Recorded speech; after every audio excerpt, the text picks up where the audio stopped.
Good morning, everyone, and welcome into Wake and Take. It's your boy Jason, and we've got some football to talk about today. Today, we've got a few news stories to hit on, and then we're going to finally dive into some of my quarterback rankings. These are obvious. They're quarterback rankings, so they can be used for Superflex. They can be used for single QB. They're whatever, and I've got a lot of quarterbacks to talk about today, beyond just the rankings, even in the news. So, I would say, go ahead, take out your coffee, sit back, relax, and enjoy the show.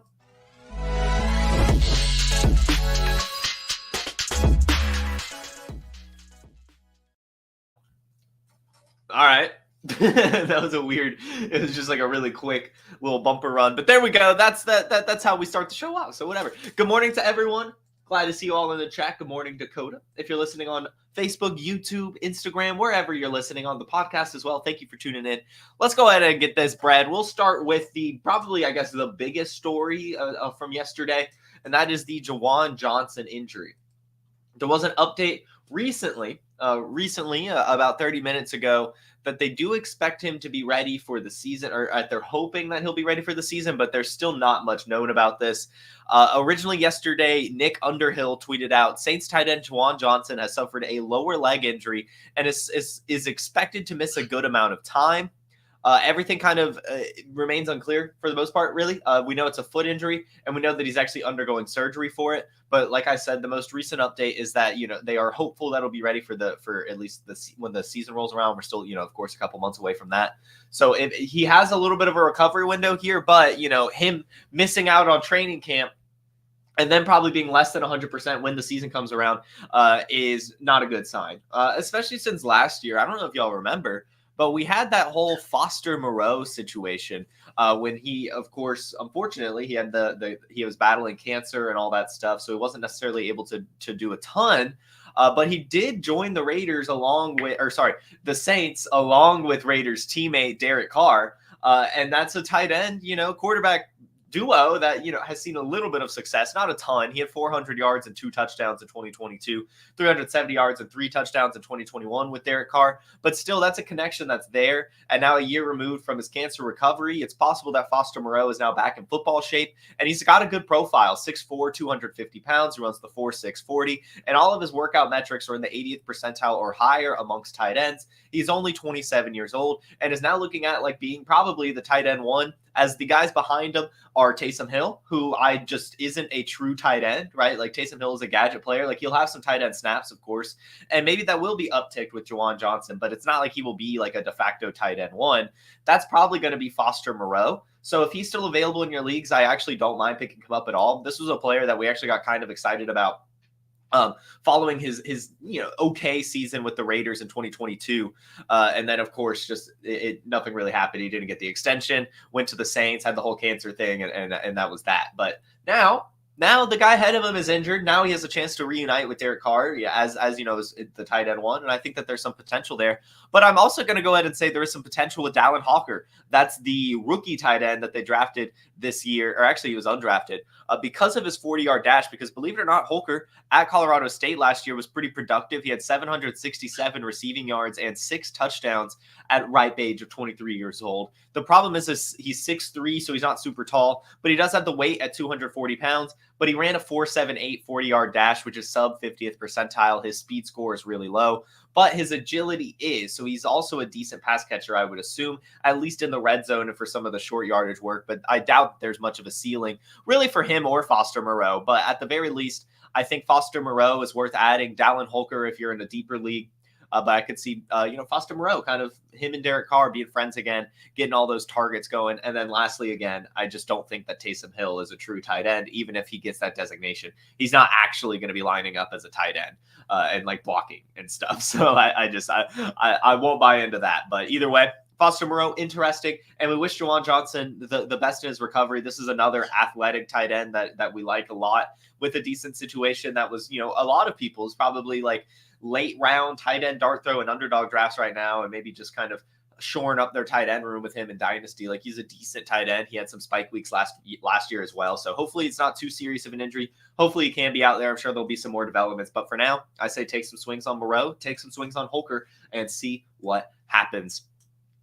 One other thing from camp, we've got some Tyron Tracy news. Tyron Tracy is actually taking first team reps already with the New York Giants and is clearly pushing to be the pass down running back already over Singletary, which I think is interesting given that's kind of one of Singletary's bread and butters. But Tyron Tracy, of course, being a wide receiver turned running back, that's probably going to lead you to be a pass catching running back. So it's very cool to hear that he's already got first team reps. Very cool to hear that he's already pushing to be the pass catching running back at his size, 5'11", 210 pounds. With his speed, with a 4.48 40-yard dash, with him being a former wide receiver, that could be pretty special for our fantasy rosters. You know, his best comparable players were Rashad White. I think that's perfect.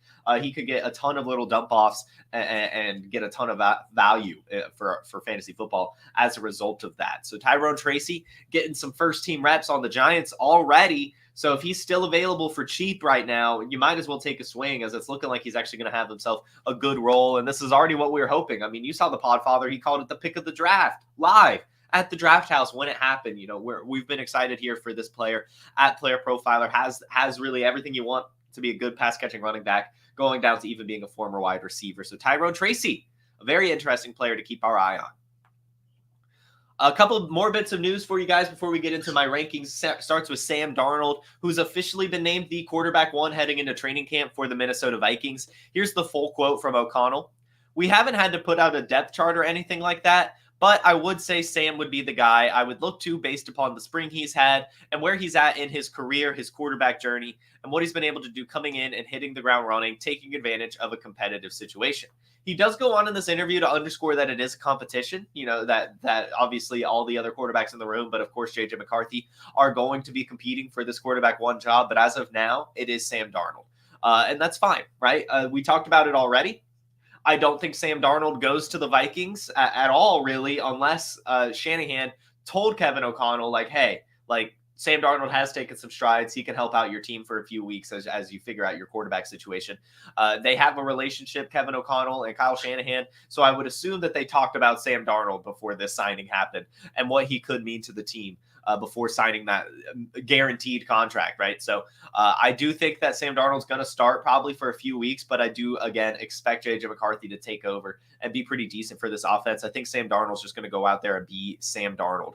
For example, last year, week 18, 26 pass attempts, completed 61% of them for 189 yards, 1 touchdown, and 1 rushing touchdown, no turnover. So it's fine, right? 17.5 fantasy points, but there's no really ceiling in Sam Darnold's game. He just really doesn't have it. I don't care. He could end up being a decent game manager, but that's not enough for this offense. They definitely want more. So while he might be an early season starter, he's definitely not going to close out the year like that. And there's still also a chance that he loses it at training camp. Like, we still have a long summer ahead of us. But right now, he's the quarterback one.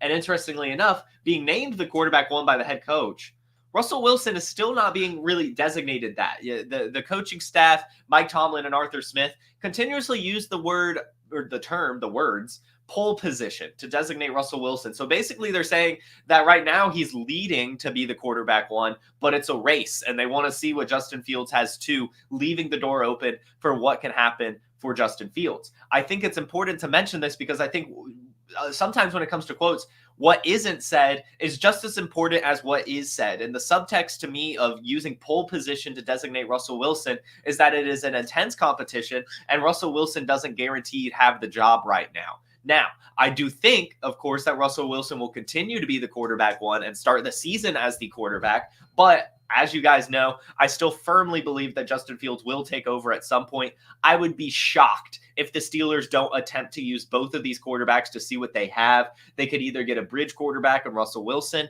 or they could actually get a franchise guy in Justin Fields if they can figure out his development with his youth and just overall potential. The Steelers are primed to test out both of these guys. So I want especially Justin Fields because of the ceiling. But Russell Wilson, I guess, if you could get him for basically nothing, I'll take a little bit too in Superflex leagues just to help me get over the top. But as you'll see in my quarterback rankings, I'm not crazy high on Russell Wilson. I really don't think he has it anymore. I really do expect Justin Fields to take over sooner rather than later and at least be good for fantasy. I still haven't come around to if I think he will unlock himself as a true NFL quarterback who can process defenses and stuff like that. But I think at the very least, Justin Fields will still score his fantasy points on a decent enough offense in Pittsburgh. So I just think it's interesting that they keep just saying, you know, he's in pole position and not just saying, yeah, Russ is our quarterback one, right? So that's that. And After all that quarterback talk, after all that news talk, we've got one more thing to talk about here, and that is Tom Brady. Tom Brady, yesterday was basically enshrined into the Patriots Hall of Fame, and they had the number 12 retired. As you guys know, I'm a Tom Brady stan, so of course I'm going to use Wake and Take to talk about Tom Brady at least a little bit. So here is what here's just kind of a little video into the announcement of his retirement. Or the number retirement from Robert Kraft. You just see the crowd. It's just awesome for Tom Brady. I love it for him. Check this out. There's only one iconic number that will always represent Tom Brady. And tonight, I promise that it will never be worn again. As the number 12 is now officially retired.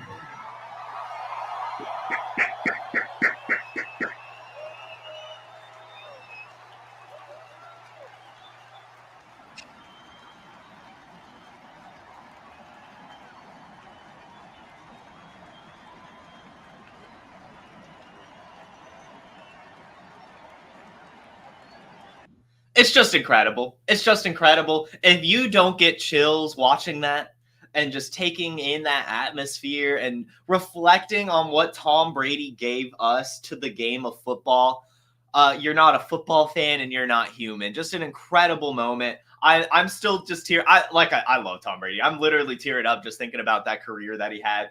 My hero, really. Like I fucking love Tom Brady. Happy for him. Love that the Patriots get to retire that number so quickly. And I just got to say, can we just go ahead and put him in the Hall of Fame? Like, do we have to wait the years? Like, can we just go ahead and put him in? Like, what are we doing here? Like, come on. Greatest of all time. Let's go Tom Brady. Incredible stuff. And it's just nice. It's just nice. I love just kind of taking a step back and appreciating some of the greats of our sport, but especially my favorite player of all time. And just one of my just role models in general. You know, hard work can take you far. I highly recommend going to just watch his speech as well. It's a little bit long, so I didn't play it on this show. But Tom Brady, just dropping some heavy wisdom on the audience yesterday. So it's great. It's really, really great stuff. Congratulations to Tom Brady and congratulations to the New England Patriots as they, try to figure out what's next, right? But it's cool that they're retiring the number, not letting Drake May get it, all that fun stuff. Again, Tom Brady's awesome. And Dakota sums it up. A lot of people hated Tom Brady growing up and all that stuff, or just in general. But as his career goes on, it's just you can't do anything but respect him. I don't think I've run into a Tom Brady hater since 28-3. I think that was kind of the moment, right? Like he pulled off that comeback and everyone was like, all right, whatever. He's the greatest of all time. But especially when he won the Super Bowl with the Buccaneers is where everyone's just switch went off, right? Like, yeah, the parade, he throws the Super Bowl trophy, we get drunk Tom Brady. That's when he started becoming loved in the public image and all this stuff. But again, just congratulations, Tom Brady. Good moment for him. Good moment for all Patriots fans as well. Really great stuff. So before we get into my quarterback rankings, I did just want to go ahead and play a promo. Let's hear from Player Profiler's Dynasty Deluxe. This episode is brought to you by Player Profiler, the Dynasty Deluxe package. The rankings are the best in the industry. It includes strategy mode where you can say, hey, change the rankings to be win now. Oh, change the rankings to be productive struggle. There's also a draft planner to help strategize where you should take players because the draft planner also includes ADP. There's a trade finder where we look up on My Fantasy League and we see trades that are done, including a particular player. Then there's a trade analyzer where you can plug in draft picks, players, and we assign a lifetime value to draft picks out 5 years. The best thing about our trade analyzer, it can't be gamed with volume. And there's mock draft data to see right now what's the market for player X versus player Y, including in the fall when very few mock drafts are happening. And our Dynasty guide, the Dynasty Dominator, would cost you $10 on Amazon, but you get it for free with Dynasty Deluxe, and you get our rookie guide for free, a $25 value. So you get all of that for $45. I mean, it's a great deal. It is a great deal. Go get the Dynasty Deluxe. Get every single tool at Player Profiler that will help you win your Dynasty leagues. Incredible stuff put together by our data teams and developers and the minds of Podfather and other people here at Player Profiler to get things updated. And and I'm not going to tip the cap too much of what's coming, but we do have an incredible update coming out to the Dynasty Deluxe package. So go ahead and get that today. you can actually get the all-in package using promo code Jason and get $20 off the entire thing. Get every single one of the Player Profiler tools to help you. It's incredible stuff. So we've got quarterback rankings to talk about here. We've kind of been teasing them throughout the week. We did a Superflex draft, so I wanted to make sure to put these together to go through it. And I never really even referenced it. I kind of teased it yesterday as people asked me where I had Justin Herbert, but now I'm ready to talk about it and everything and show it off as we have a little bit more time. So here we go. I'm going to share my screen and we'll go over to Google Sheets. I don't understand Excel or really any Microsoft Office. I just use the Google equivalent. So here we go. We're actually going to start from the bottom here. And as you can see, we'll start at quarterback 40, although I do kind of have it down pretty far. So maybe we could just start at quarterback 60 and work our way up, making you guys stick around. We're not starting with the top here. But basically, this is just going to be a little bit of a tier back here, like the 50 through 60. A lot of it is quarterback 2s, but some of it is some quarterback 3s, as you can see. I guess we could probably start 65, I think, is where I kind of stopped. That's Jaren Hall. But then we have these like quarterback battles with Carter Bradley's another quarterback 3, but then Michael Pratt versus Sean Clifford, Bailey Zappi versus Joe Milton. I don't have a preference, so really this whole range I'm out on. Where I really care about actually rostering some of these quarterbacks in Superflex leagues begins here at quarterbacks 59 and up. Jimmy Garoppolo, obviously this is probably going to be more of a one-season rental as we get a little bit further in this list. You'll see why. Kyle Trask, at this point, I had a little bit of faith in him. As we know, they spent a second-round draft pick on him. He's never really had a chance to start, so there's always been this whole question mark and potential when it comes to Kyle Trask, but we've just never actually seen it. And I think officially now with the Baker Mayfield extension and really no reports from him ever being good at camp or anything, he's done. But he is still a backup quarterback, so if anything happens to Baker Mayfield, he will play. And I just think it's important to roster some of these backups in Superflex. Marcus Mariota, again, the same thing. I mean, whatever, backup quarterback. Tyrod Taylor, backup quarterback to Aaron Rodgers, of course, so he's going to get a little bit of a bump because I don't really think, basically it's kind of by offense and situation as I go up through these backup quarterbacks as I get higher and higher on them. So Marcus Mariota and Kyle Trask and Jimmy Garoppolo, they're my worst backup quarterbacks. Well, and Jimmy Garoppolo is low because I actually have him as a quarterback 3 on the Rams right now in my head as things kind of play out. So I'm not crazy interested in him, but I want him for this season. Kyle Trask, again, he's not that good. So he's at the bottom of it. Marcus Mariota, I think, could be solid in that offense. So I have him there. But then Tyrod Taylor, I just think that we actually probably see him this year. I don't trust Aaron Rodgers at all. Davis Mills, he's still young, still has that third-round draft capital. And if anything happens to CJ Stroud, he's going to be pretty solid. Tyson Bagent, we saw him last year. Now it's a revamped offense with new weapons. Mike White, right? Tyreek Hill, why wouldn't you want that quarterback? Joe Flacco, we already saw last year, really, really good as the backup. And this is behind Anthony Richardson, right? Who we already kind of have this injury kind of riddled question marks around him. So I have him pretty high up as a backup quarterback, right behind Andy Dalton, just because Andy Dalton also is a little bit younger, but then also performed really well in his limited action last year. And I think would be just fine if Bryce Young went down too. So, they're kind of back to back. And then this is where we get to the young backup quarterbacks that, actually have a little bit of upside. And some of them that I'm hiding right now, I think actually have a chance to start at some point. But Hendon Hooker, of course, if anything happens to Goff, he's good. Kenny Pickett, if anything happens to Hurts, you'd probably be happy to have him. Same with Ritter. If anything happens to Kyler, Dobbs, if anything happens to Purdy, Jones, if anything happens to Lawrence. And so those are kind of my young backup quarterbacks behind, on good offenses, right? On really good offenses. And then these two, Jake Browning and Jameis Winston, I have right here because, again, we saw Jake Browning last year be pretty decent. And I think the same thing could happen with Jameis Winston if Deshaun Watson goes down. Say what you want about Jameis Winston. He usually at least slings the ball and scores some points and has some high volume.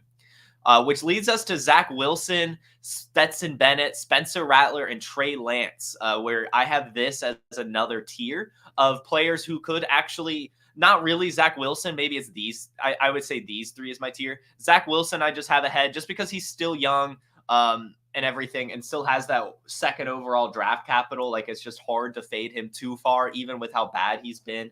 And, at this point in time, Bo Nix still hasn't been named the starter. So in my head, he's still high up there, but I'm sure Zach Wilson could move down. But this 41, 42, 40 range, Trey Lance, Spencer Rattler, Stetson Bennett, I like these guys a lot because I'm coining them young quarterbacks that could end up being starters within the next couple seasons. So Trey Lance, as I've talked about a lot, I have a very good gut feeling on him. I really liked the Dallas landing spot for him. It just seemed like a good culture fit and really just a play style fit too.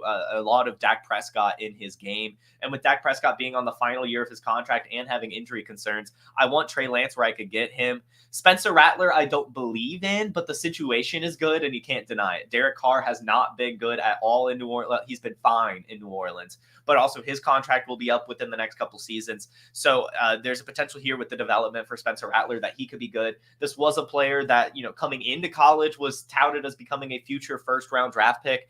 He never really showed enough in college and honestly was disappointing to me at the Senior Bowl, so I don't believe in him too much, but you can't deny the situation, and you can't deny the ceiling too if they do figure out the development. And Stetson Bennett I have really high because he was really good in college. I know he was obviously older, so that's going to help you in everything, like we saw with Michael Penix, like we saw with Bo Nix. But, I mean, and then last year he had the lost season, and it's still undisclosed why. We think it's like a drinking thing. That's kind of what's going around in the space, but we don't know. That's still speculation.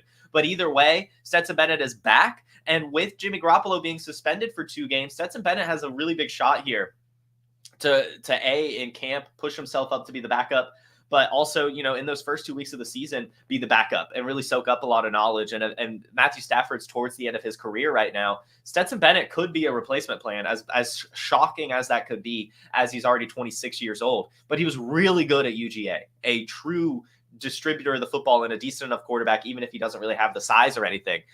He was pretty good. He's called the mailman for a reason. He was delivering those packages.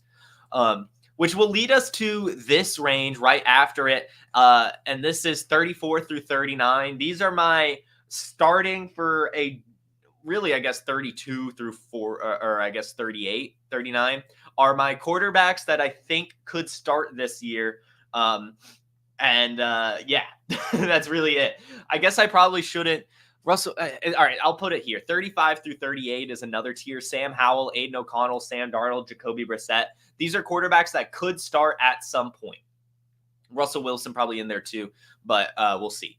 But either way, I have Sam Howell. He could eventually take over for Geno Smith towards the end of the season. It's a new coaching staff, and Geno Smith is on near the end of his contract. So there's a potential that they just want to see what they have in Sam Howell. They took the random shot at trading for him for a reason. I think Geno Smith's a starter, and I think Geno Smith will be fine. But at 23.5, with such a good year that he had last year outside of his turnovers, I could see the Seattle offense actually wanting to take a shot on him and seeing what he has. And so I actually really like Sam Howell a lot. I have Aiden O'Connell behind him because I do believe in Gardner Minshew. I really do think that Gardner Minshew earns and keeps the starting job. But, in the terms of fantasy football value and really the way things are going, I felt important to throw him in this tier right ahead of Sam Darnold and Jacoby Brissett, because Sam Darnold and Jacoby Brissett, I think, are just a few week starters. Though I think that Drake May and JJ McCarthy take over at some point this season. And this is probably the last time we at least hear from Jacoby Brissett. I don't know about Sam Darnold. Seems he keeps bouncing around, but I don't think he'll ever be a starter again. So I have him there. Which leads us to kind of this range: Geno Smith, Daniel Jones, Gardner Minshew, Russell Wilson. And these are starters with question marks around them. And ones I like. Geno Smith, I like the Seahawks offense. We've seen a top 5 season from him recently, so I'm going to have him at the top of this tier. Daniel Jones right behind him because we've also seen a good season from him, and they just added Malik Neighbors, and he has the contract and all that stuff, so they're going to believe in him. But as you can see with Drew Lock at 39, I do think there's a chance that Drew Lock could take over for Daniel Jones if things don't go well. We saw from Drew Lock in Seattle that he actually learned a lot and kind of was an okay game manager. So I could see that happening at some point. Next is Gardner Minshew. Again, I think he's going to earn and keep that starting job in Vegas all season, but there's not much ceiling there. So, I can't really move him much higher. I have him ahead of Russell Wilson because I think Russell Wilson will start, be fine, and then lose the job at some point and probably be out of the league, to be honest. I think this is it for Russ as well. So that's why I have Gardner Minshew ahead of him. Which brings us to this mini tier of really, it's probably really just Aaron Rodgers in his own tier. I can't have Aaron Rodgers high. I can't. People have him a lot higher than I do. I've seen it like in the mid-20s. I can't do it. He's 40-year-old coming off an Achilles and an unproven coaching staff and everything. I'm not going to bet on Aaron Rodgers at all. I have Derek Carr slightly ahead of him. And, Derek Carr is a very interesting one because, last year he was like a top 20 quarterback in Dynasty. And, he still has Chris Olave. They brought in this new offensive coordinator. So I'm actually deeming Derek Carr a buy right now. I don't really believe in him long-term or really think he's going to get like another big contract or anything like that. So I'm not going to put him much higher. I don't see much ceiling. And that's why I actually have Justin Fields ahead of him, because I do think that with Justin Fields' athleticism and potential, even if he's not starting as much as Derek Carr, I just would rather have him in Dynasty. I really would. There's just still so much meat left on that bone, in my opinion. And I think that he actually could be a league winner at the end of the season when he takes over for Russell Wilson, regardless of if he's taken a step forward as a game manager processor or anything like that. So Justin Fields, I have kind of kind of doing his own thing with just Deshaun Watson right ahead of him. Deshaun Watson, again, I just don't believe in. I'm out on Deshaun Watson. I've got to move him down. But I think he still, of course, has the ceiling in him and the potential to be decent enough to where I felt like I had to put him ahead of Justin Fields. And he's also kind of a tier of his own because this next tier, like Kirk Cousins, Matthew Stafford, Baker Mayfield, are just really good starters. And older, towards the end of the career, Baker Mayfield probably doesn't deserve to be lumped in. I do have Kirk Cousins and Matthew Stafford ahead of Baker Mayfield for ceiling purposes, I guess. Ceiling / just champion, like win now purposes. If you're less win now, I guess you could probably go with Baker Mayfield. But I just see some huge seasons coming from Kirk Cousins, Matthew Stafford, whereas I just see like a fine seasons from Baker Mayfield. Like they're fine, they're good, but they're not great. Whereas I think Kirk Cousins and Matthew Stafford could still be great for our fantasy teams. Which the next tier is Bo Nix, Michael Penix. Right now I have Bo Nix ahead of Michael Penix just because Bo Nix is going to start first. Again, I do believe in Bo Nix. I think he's going to be fine. I think he got a good landing spot. I really do. So I had to put him pretty high actually. Which Will Levis is next. Kind of also in a tier of his own. Again, this is a young quarterback with a good arm, good system, and good weapons. I think we need to be taking shots on Will Levis. And then we kind of get to the first shocker of my Dynasty rankings, but this is just going to be step for step with what I've been saying all offseason. I have no idea why Dak Prescott is valued as highly as he is. I really don't. So I've actually moved him down a decent bit. Past some good options. At quarterback 20, I have him behind Bryce Young, Drake May, JJ McCarthy, and Jared Goff because he's 30.6. He's on the last year of his contract. There doesn't really seem to be much developing there, especially with them having to extend CeeDee Lamb and then also the injury concerns. So I actually am pretty low on Dak Prescott. I am more than happy to offload him for really any quarterback within his range, 100%. So that's where I'm at with him, which leads us to Bryce Young. At quarterback 19, just still young, still has that 101. They've, kind of revamped this offense around him. So I think this is good, but I don't feel comfortable enough putting him ahead of Drake May or JJ McCarthy because I think both of those players have higher ceilings within them. I think Bryce Young is just an epitome of a floor quarterback, but his floor isn't very high right now either because while the offense is revamped, it's not that good. So I'd much rather take shots on JJ McCarthy or Drake May than Bryce Young, but I think they're kind of in their own tier. Drake May has that ceiling, so we put him at quarterback 18. I do think he's, of course, going to take over at some point. And again, I am believing in all these rookie quarterbacks that were taken in the first round. I'm buying them all. I really am. JJ McCarthy next, just because it's a little bit better of a landing spot that I think he'll have an easier time. So I have him higher in value, which then leads us to Jared Goff at quarterback 16. I know I have him higher than most, but not too much higher. I think I have him at 16 instead of like 19 or 20. But 29 years old, so a year younger than Dak Prescott, but actually just got extended, has all the weapons, has the good offense. Jared Goff is an awesome quarterback to have in Dynasty. Tua right ahead of him just because, we still have the concerns with the longevity of his career, him not having that extension. I don't want to put him too high. So I put him at 15. I think that's perfect. And we'll see what happens. If he gets that extension, he could actually move up. I mean, he has that ceiling, right? With throwing the ball to Tyreek Hill. Jalen Waddle's awesome. Malik Washington could turn into something too. It's a good enough offense to where I like having Tua, even with the concerns around his health. Brock Purdy next because, I think this is, really as high as he should go.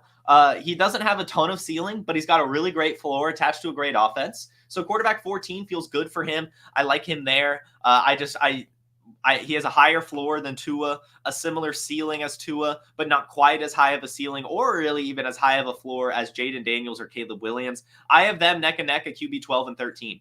And this is where they have to be. I've talked about it.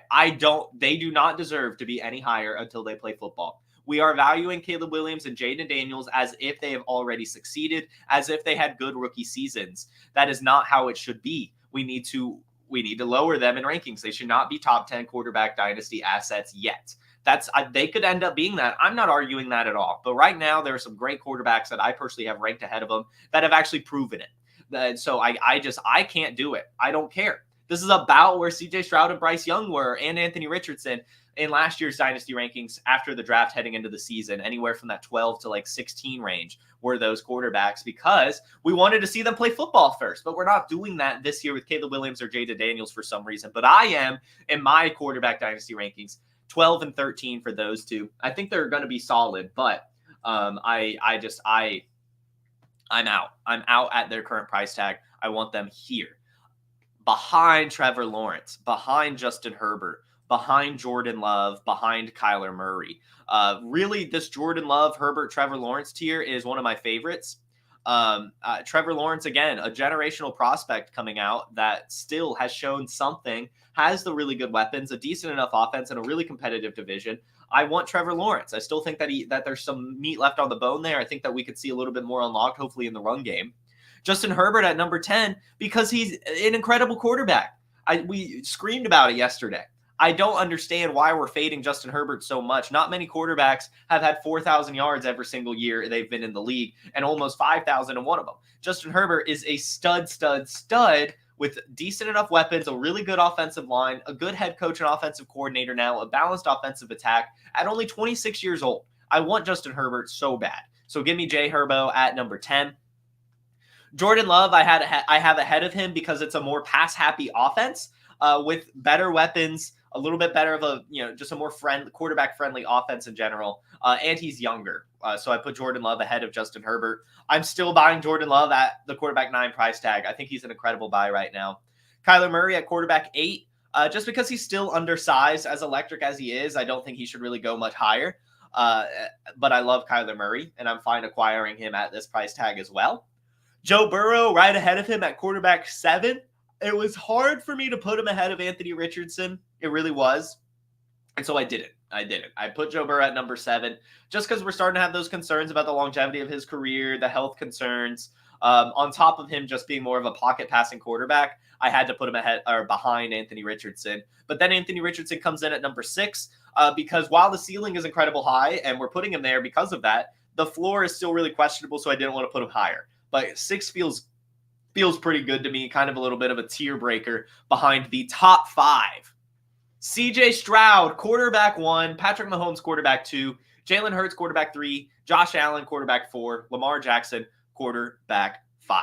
I have CJ Stroud as my quarterback 1 because of youth, because of offense, because of weapons, because of the ceiling that we've seen. I think CJ Stroud has done enough to solidify himself as the dynasty quarterback 1. I really do. He's only 22 years old. He's coming off one of the greatest seasons we've ever seen from a rookie quarterback. They just brought in Stephon Diggs. They kept their offensive coordinator going into year 2 with everyone on top of adding Stephon Diggs. I think CJ Stroud is the dynasty quarterback 1, a perfect asset to own right now.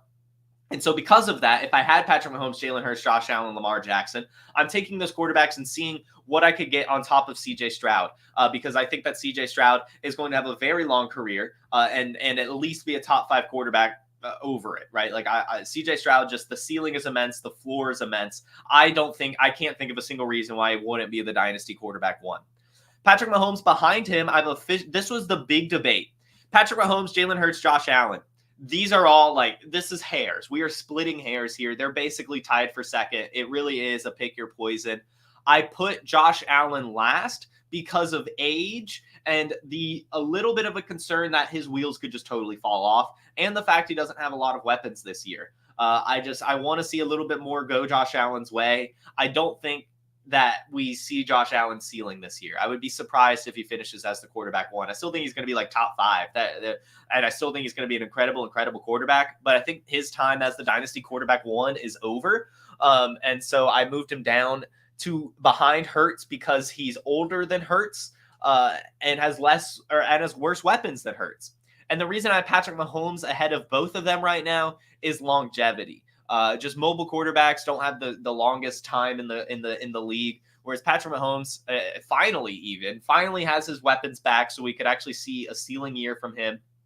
So I think Patrick Mahomes now finally having his weapons again will make him be what we wanted him to be for fantasy over the last couple seasons, where he's been a little bit disappointing. I think we see the ceiling again from him.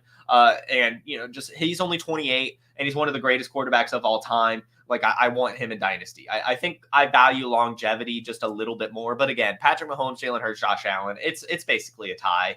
That's a pick your flavor, but I do think CJ Stroud is a tier above them. Really, it's maybe a half a tier above them just because of age, right? Just because of age, really, at the end of the day.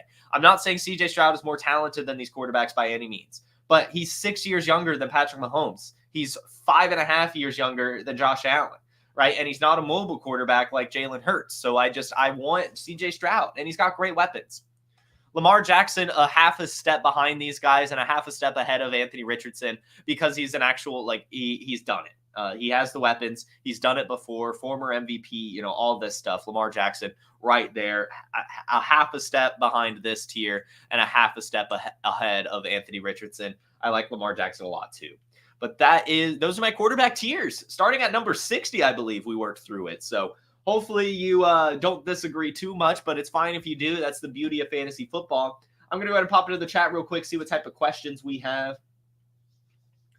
Let's see. Dak under Young is a bit extreme. That's fair. I believe in Bryce Young. And I don't think that we should have faded him as far as we did. The main thing with Bryce Young, right? We faded Bryce Young last year because of his size and health concerns. But what did he do? He stayed relatively healthy. He only missed one game for a minor ankle injury that he actually just picked up in practice. It was a little bit of a maintenance issue. So I think that Bryce Young actually showed that he is a little bit durable. Given he didn't really have any injuries in college as well, despite playing in the SEC. I like Bryce Young. I think I want him. He's still really young. The former 101, I would rather have him over Dak. But I also just want to say, when I go through these rankings, I'm not I use the actual values of these players when I'm trading and stuff. I'm not just going to go take Dak and ask for Bryce Young straight up. I'm going to ask for Bryce Young and something else because I know I can get it. But I'm extremely ecstatic I would rather have Bryce Young over Dak, but I'd much, much, much, much rather have Bryce Young and something else instead of Dak. And that's just the beauty of fantasy football. Williams and Daniels have higher upsides than what we've seen from T-Law. Yes and no. I think Daniels, of course, has a higher ceiling than Trevor Lawrence, but I would not say that Caleb Williams has a higher ceiling than Trevor Lawrence. I mean, we were talking about Trevor Lawrence literally being Peyton Manning when he came out of college. So that ceiling I still think is there. So I would rather take the bet on T-Law, given he's been in the league a little bit longer and actually shown some stuff. I can't decide between double tapping Caleb Williams and Anthony Richardson or just taking value later in the draft. Take them both. Get Caleb Williams and Anthony Richardson, especially if it's super flex. You will be happy to have that super strong quarterback room. Just traded down from Allen for Herbert, and I assume plus for the upside swing last month. I like it. I'm assuming you got a decent plus too. So I like it. Dylan says that Stroud only had 2 games with more than 2 touchdowns last year. Maybe I'll miss the boat, but I'm not ready to put him at 1.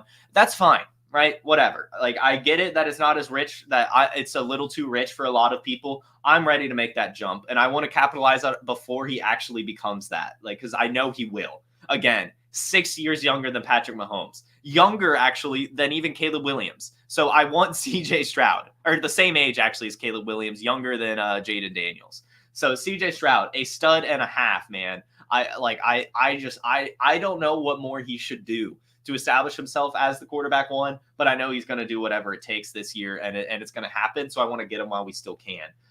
That's kind of where I'm at when it comes to Stroud. Let me double check that there's not any other questions. I feel like I saw one. Yeah.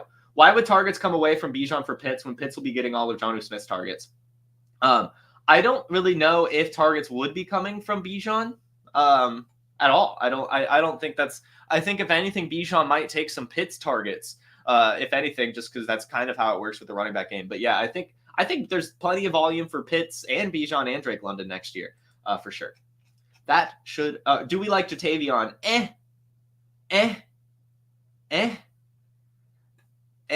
Like I do and I don't. I'm taking him at the right value, of course. Like I want those swings. And what's interesting about Jatavion is he actually has a path to be like a featured weapon. Like I don't like none of the guys in the Panthers receiving room are true alphas. As much like Xavier Legette, like he could be fine, but he's not an alpha. Deontay Johnson, he's not an alpha. He could be fine.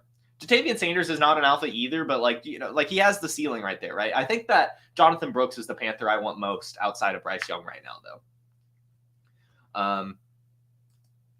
Cool.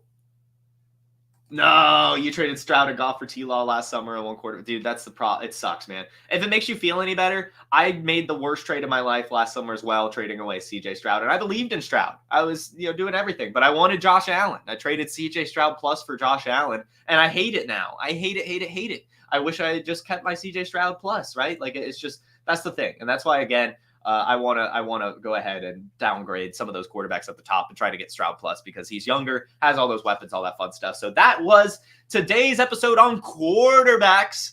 Tomorrow, actually, we'll have Matty Kiwoom joining the show, so make sure you tune into that one. It's going to be a fun episode. I'm going to finish up the rest of my rankings. I started with quarterback. Eventually, I'll get through all positions, but I thought quarterback would be a good place to start since we're, kind of in the startup season and we're all playing Superflex, really. So it's nice to talk about quarterbacks. We'll definitely get my rankings for other positions as we go through the summer. And when they're completed, I'll totally make them available to everyone in some fashion, whether it be paid or free, depending on my mood. But either way, I am working on those throughout the summer, and there'll definitely be some more coming your way. So thanks again, everyone, for tuning in. Make sure you hit that like button. Make sure you hit the Player Profiler subscribe button as well for both the news channel and the regular Player Profiler channel. Tons of great content coming out daily. Make sure you follow Player Profiler on social media everywhere, as well as me at JFootballWine if you want to hear more from me on some other channels. You guys have a terrific Thursday, a wonderful rest of your week, and I'll see you tomorrow with Matty Kiwoom. Peace. Hey, I want to thank you for being part of this broadcast. If you have any thoughts on it, leave a comment. If you enjoyed it, make sure you leave a like. And if you want to see more shows on the Player Profiler channel, subscribe to it. That's how we know you want more.